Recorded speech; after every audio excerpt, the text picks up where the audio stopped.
Let's finish off the last 3 zones in the common training zone lineup.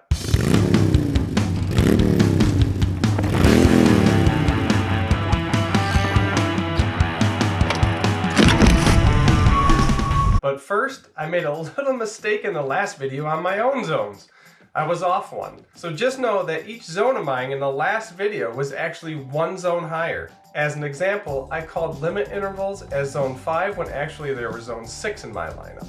Not a huge deal because I don't ever call my zones by numbers, I just use the names.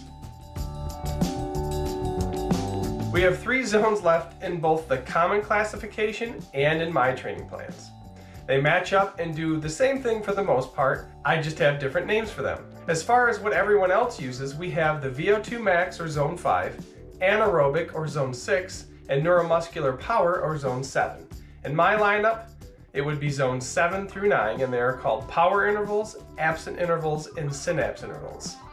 Let's dig in. Starting with the Vo2 Max Training Range, where the intervals with these babies start to get shorter as the intensity creeps up to a new level. You will definitely have leg fatigue during these intervals, and you will not be able to do much conversating. The typical range in these intervals is 3 to 8 minutes, and the hard workout portion tends to be less than 40 minutes. That's the combined time for these intervals. When you sweat and work hard during these intervals, you're using carbs to fuel your performance. Adaptations in this zone are seen faster than in previous zones, as you see increased anaerobic capacity, which is without the use of oxygen, growing of the slow twitch muscle fibers, increased blood flow to muscles, increased plasma volume, increased heart stroke volume, increased maximal cardiac output, and obviously an increase in Vo2 max. The only difference in these intervals and my power intervals is that I may go down to 2 minutes, where the norm on these is to stay between 3 and 8 minutes. Moving on to Anaerobic Zone 6,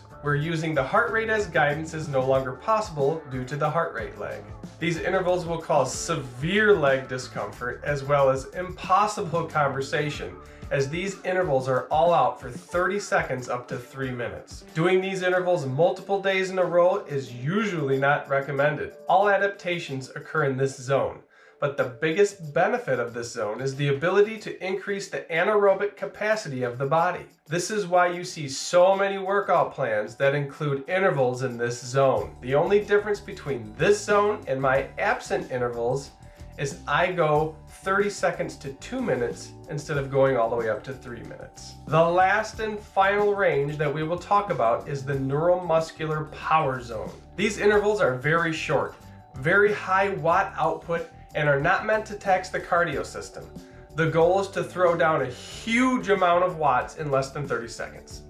This zone puts a lot of stress on the musculoskeletal system and creates an increase in the neuromuscular power, growing fast twitch muscle fiber type 2Bs, and increases muscle ATP stores for those short sprint efforts needed in racing. And the only difference I have here in my synapse intervals is staying at 25 seconds or less. Hopefully if you enjoyed the basic knowledge of the training zones, we will move on to putting together different workouts in the next series of videos.